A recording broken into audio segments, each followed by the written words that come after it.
Iya, masih di masa ketika itu di mana Amerika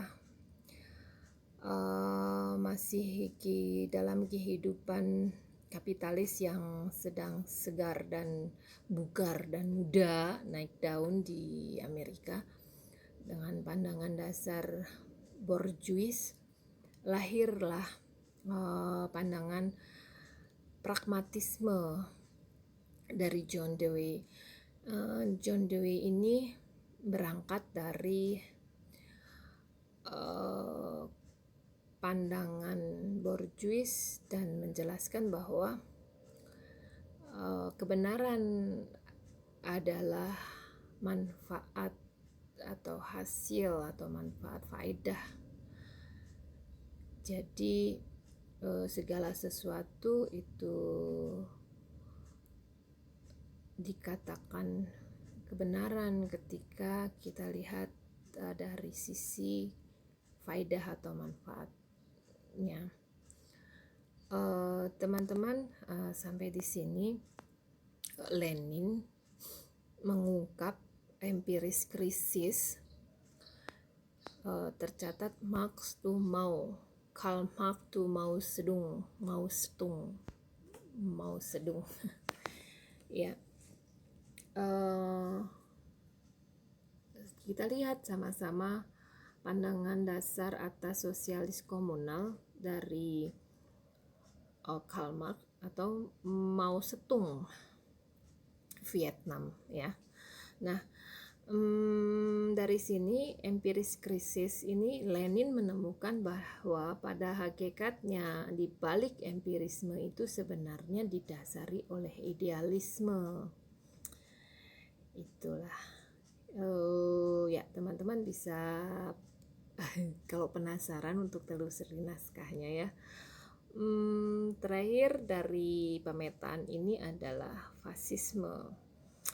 Agak rumit, nanti kita lihat ke belakang teman-teman. Sebelum itu kita akan lihat bersama, karena ini adalah satu perjalanan sejarah, apa-apa yang terjadi behind the scene dari paham-paham yang dihasilkan oleh para filsuf ini. Alkisah, kebenaran berseteru dengan kepentingan. Nah, pandangan perjuangan sebenarnya dalam kehidupan ketika itu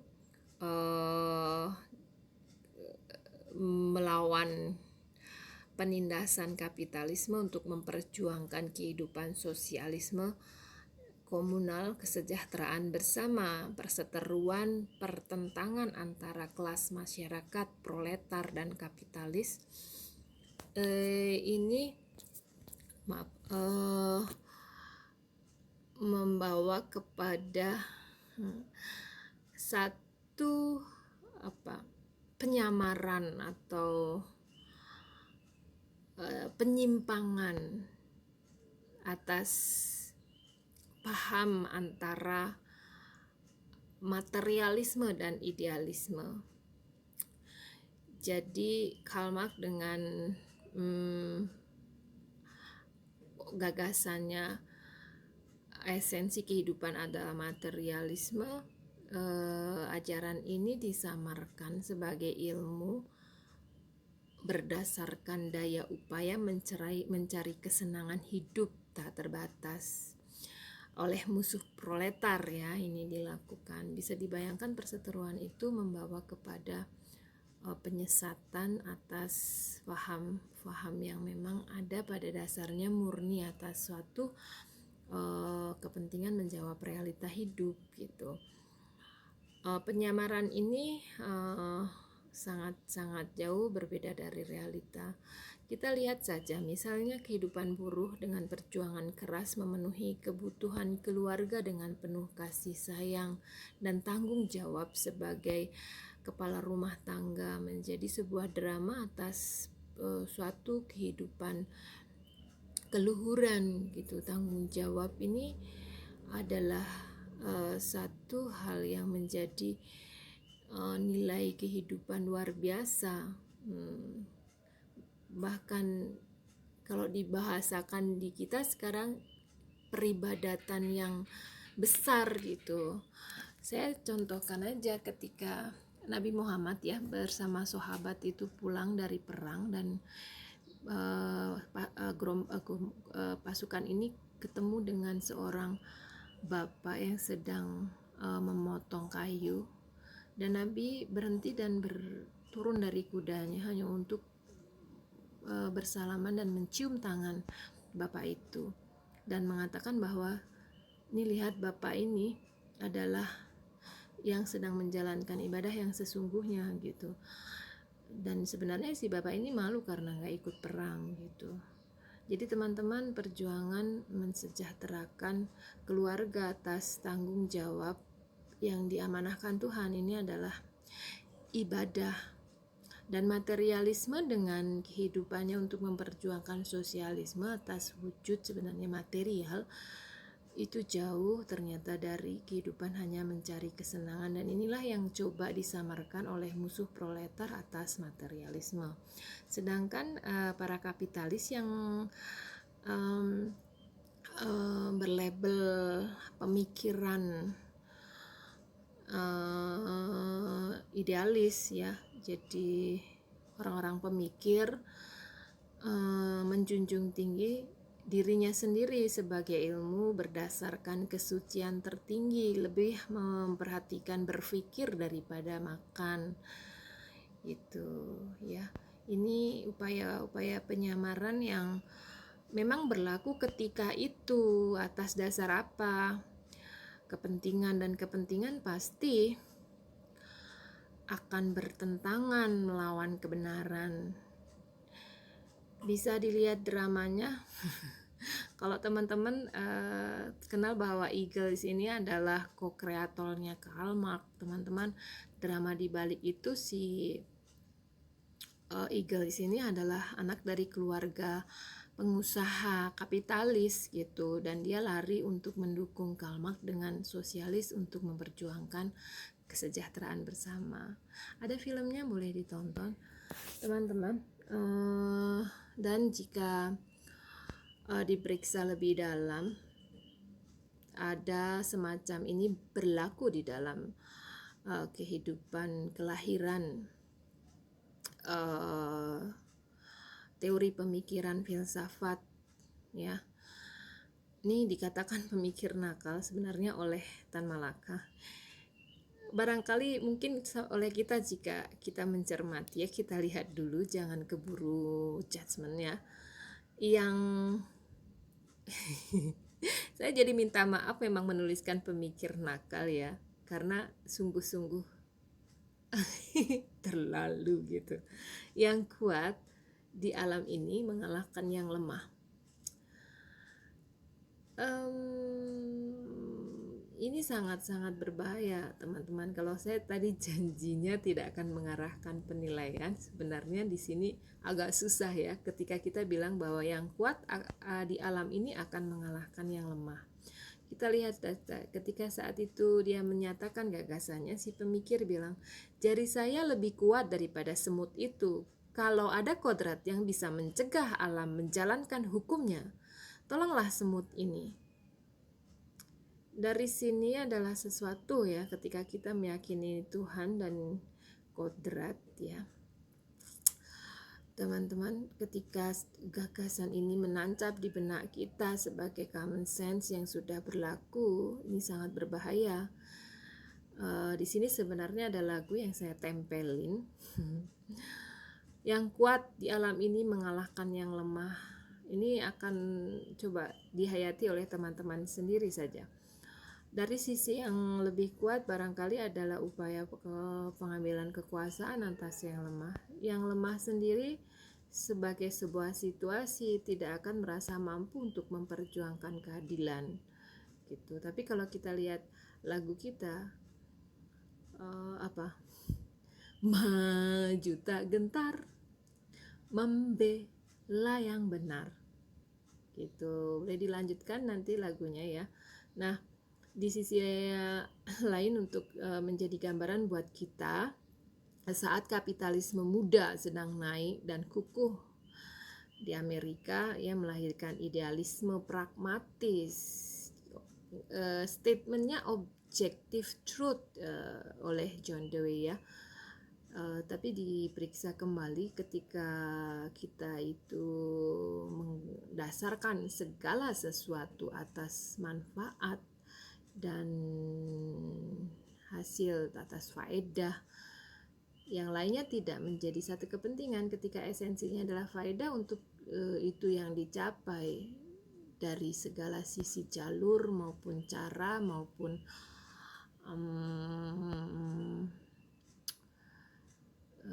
nilai tidak menjadi kepentingan. Ini yang berbahaya ya. Dan jika diidentifikasi, sebenarnya si Dewey ini bermula dari titik berpikir pada paham cita-cita dan juga perasaan borjuis Amerika. Teman-teman, sudah terasa ya bahayanya ketika faham-faham atau lebih netral kita katakan teori pemikiran hakikat realita ini menjadi suatu produk yang dasar menjelaskan realita. Dari sisi yang lain, pragmatisme menjadi satu kepentingan, artinya segala sesuatu berkenaan dengan manfaat ini adalah hal yang bisa diterima kan, tetapi ketika itu menjadi faham yang dijiwai oleh kita menjalankan hidup, ini yang berbeda. Paham ya bedanya? Dan dari sisi kita menyimak dan akan menggunakannya. Menggunakan apa? Teori pemikiran atau paham yang dihasilkan para filsuf. Kembali kita garis bawahi bahwa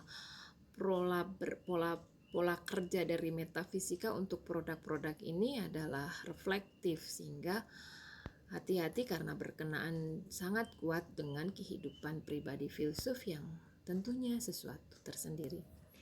Baiklah teman-teman, nah ini adalah fasisme, gambar yang coba kita tempelkan di fasisme ini, bagaimana audiens atau masyarakat suatu bangsa besar gitu ya menerima satu doktrin tertentu, dan ini hubungannya sama kepemimpinan diktator totaliter gitu. Nah, akan tetapi kita boleh simak teman-teman. Satu sisi adalah neo-hegelian idealis fasisme yang awal peletakan batu fasisme oleh Mussolini dan juga co-kreatornya Gentile, bacanya gimana ya, Giovanni Gentile, nggak tahu benar atau salah minta maaf, nggak apa-apa ya. Nah, yang kedua adalah Ubermensch dari atau Overman, manusia super gitu. Nah teman-teman, kalau kita lihat neo-hegelian, kita lihat pandangan Hegelian apa, bahwa segala perwujudan kehidupan ini adalah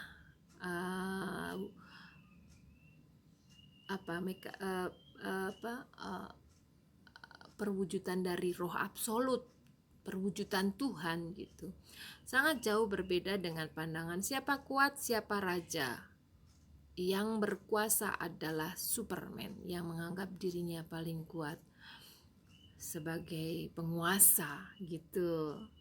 Bisa dibayangkan sangat-sangat jauh berlawanan, tapi keduanya di dalam kerangka fasisme, doktrin yang coba ditancapkan ke dalam setiap jiwa ketika itu Mussolini di Italia, dan ini beberapa ya utamanya yang kita pakai contoh bisa dengan Hitler di Jerman ya. Fahamnya kita lihat Mussolini dengan aktual idealisme, kalau pandangan Hegelian dengan absolute ide bahwa apapun wujud kehidupan dunia ini adalah perwujudan Tuhan, apapun itu segala realita, maka Mussolini mencoba membangun suatu aktual idealisme bagaimana berlakunya di dalam kehidupan.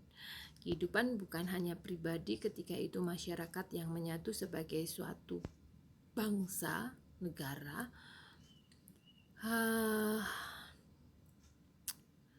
Kita bandingkan dengan landasan pandangan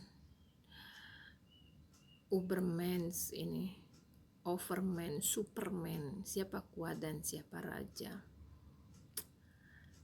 Spiritual view of life dengan Ubermans. Bisa kita berangkat saja untuk melihat ini the doctrine of fascisme-nya Mussolini. Jadi kalau di sini yang ditebali doktrin fasisme ini ditulis oleh co-kreator dari Mussolini, yaitu Giovanni Gentile. We are totally opposite to ideas such as racism and religious intolerance gitu. Sangat-sangat up to date untuk persoalan kehidupan sekarang ya. Spiritual, the spiritual view of life, bahwa segala kehidupan yang ada di dunia ini adalah roh absolut atau perwujudan Tuhan. Ya, sangat-sangat kental. Kita bisa sambil bayangkan dengan Ubermans, dia manusia super. Siapa raja, siapa kuat, dia adalah raja. Dan bayangkan di kepala kita Hitler. Kita lihat isinya. Oleh karena itu, ini hanya sepenggal yang diambil ya untuk gambaran. Konsepsi tersebut bersifat spiritual yang muncul dari reaksi umum abad ini saat itu terhadap positivisme materialistik abad 19. Ya. Positivisme materialistik. Apa? Teman-teman nanti kenal di filsafat manusia. Sebenarnya saat itu lahir fenomenologi eksistensi, antipositivistik tapi positif, tidak skeptis atau agnostik, tidak pesimis atau terlalu optimis. Seperti secara umum doktrin, sebenarnya semua doktrin adalah negatif, tapi dia doktrin yang menempatkan pusat kehidupan di luar manusia. Sedangkan dengan menjalankan kehidupan kehendak bebasnya, manusia dapat dan harus menciptakan dunianya sendiri. Ini agak rumit teman-teman dengan konteks yang terjadi ketika itu dan apa yang dimaksudkan oleh doktrin ini. Nanti kita jelaskan. Nah, manusia di dalam doktrin fasisme Mussolini, fasisme ingin manusia menjadi aktif dan terlibat dalam tindakan dengan segenap energinya. Ia ingin agar dia secara gagah berani menyadari kesulitan yang menimpanya dan siap menghadapinya. Ia membayangkan hidup sebagai perjuangan yang mengharuskan seseorang untuk memenangkan dirinya sendiri, tempat yang benar-benar layak.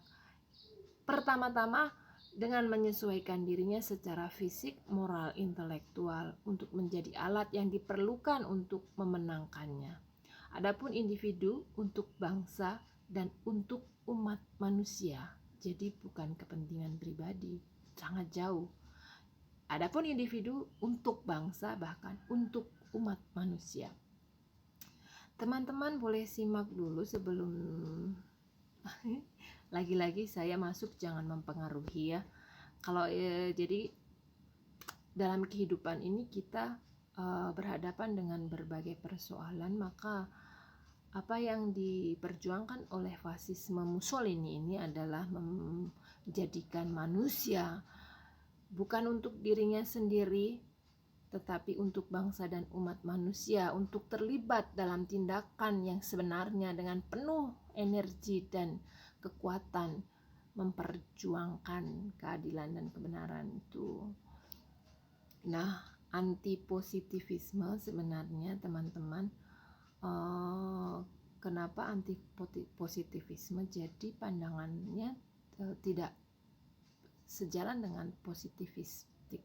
Kita sekarang kenal yang namanya psikologi positif, dan berangkat dari positivistik ini ya di abad 19.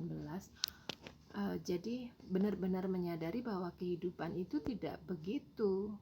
Kehidupan itu penuh bahaya, penuh musuh yang mencoba menjalankan keserakahan, menjalankan angkara murka gitu. Itulah yang berlaku di dalam kehidupan. Maka jangan positivistik, kita harus penuh waspada tetapi positif gitu. Ya, lebih lanjut silakan dicerna ajakan doktrin fasisme ini oleh Mussolini dengan spiritual of view-nya. Ya. Hanya saja memang berlakunya doktrin dijalankan dengan cara diktator sehingga tindakan-tindakannya menjadi sesuatu ya. Kalau cerita ini akan lebih lanjut kita diskusikan dalam pertanyaan aja ya nanti di kelas. Bisa disimak secara bersih tanpa prasangka. Nah teman-teman, pada akhirnya kita bisa temukan garis bawah di dalam proses kerja metafisika menghasilkan produk filsafat ini dilakukan dengan cara analisis reflektif yang jelas sangat berkenaan dengan kehidupan pribadi para filsuf. Yang berikutnya, maka kita sudah menyimak pandangan-pandangan tadi dengan isi dasarnya. Dan apa yang teman-teman pikirkan? Ya, kebenaran itu adalah multifasis. Sebenarnya masing-masingnya membicarakan hakikat yang ada di dalam realita hidup, tapi apakah itu merupakan lapisan kehidupan yang hakikinya gitu. Kita bisa bayangkan bahwa kita berhadapan dengan kehidupan wujud, iya, tetapi berhadapan dengan fakta bahwa kita masih di dunia wujud dengan apa yang kita pikirkan, iya, dengan ide, dengan roh absolut, dengan kehidupan spiritual atas ketuhanan, iya. Nah, itu semua adalah kebenaran. Ya, atas kepentingannya menjelaskan lapisan kehidupan. Nah, perhatikan hasil-hasil produk filsafat tadi, kita periksa apakah dia masih menegakkan kebijaksanaan, kearifan, kebenaran, kebijaksanaan, righteousness. Kalau bahasa kita dharma, gitu ya. Untuk menegakkan dharma, kearifan, kebijakan, kehidupan. Nah, kalau itu adalah lapisan kehidupan atas persoalan realita, hati-hati karena ini menjadi faham undang-undang hukum landasan menjelaskan realita hidup untuk kita bawa sebagai pandangan dunia betul, tapi apakah ideologi yang kita tancapkan dalam jiwa kita menjalankan hidup ini yang menjadi kewaspadaan, karena lapisan mana yang coba ditegakkan menjawab persoalan. Apakah sudah merupakan kesadaran tertinggi, kesadaran berpikir dan makna hidup pun masih di dalam kehidupan material yang ada di dalam kita sendiri buat pengaturan. Bagaimana kita menemukan hakikat jiwa Tuhan di dalam kehidupan ini adalah kesadaran tertinggi. Apakah filsafat sudah mencapainya sehingga kita bisa menggunakannya sebagai ideologi gitu ya teman-teman. Inilah yang ketika kita mencermati seperti misalnya tadi patut digaris bawahi, pemikir nakal dengan siapa yang kuat akan menjadi raja penguasa, atau bicara kekuatan eh, kok boleh dibalikin. Mau nyebutnya takut keliru ya. Yes, kekuatan alam yang akan mengalahkan ya yang lemah gitu.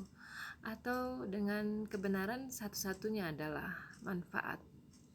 Jadi tak usah memikirkan yang lainnya, karena yang penting semuanya membawa manfaat. Bertabrakan dengan nilai kemanusiaan pun gitu. Ya makanya teman-teman untuk sangat di sini menjadi garis bawah apa yang menjadi faham yang ditampilkan di sini ya, untuk menjadi ideologi. Ini yang patut kita periksa, apakah dia masih berlandaskan kebijakan kearifan kehidupan. Baiklah, peta adalah petunjuk jalan, bukan tujuan. Peta adalah penunjuk jalan kita menuju tujuan. Jadi jangan gunakan peta sebagai tujuan. Statementnya sangat jelas, teman-teman. Ya, kitab suci bahkan mengantarkan kita menuju kesucian dan mencapai spiritualitas ketuhanan. Tetapi peta itu adalah peta, dia akan mengantarkan kita, dan tujuan kita adalah Tuhan, bukan peta gitu ya. Baiklah, mudah-mudahan tertangkap. Perlu menyimak secara mendalam, bukan hanya cermat tetapi penuh perenungan.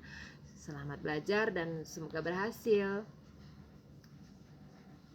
Ya, mari kita belajar bersama, mari kita saling mengisi, mari kita berkarya bersama dengan penuh semangat.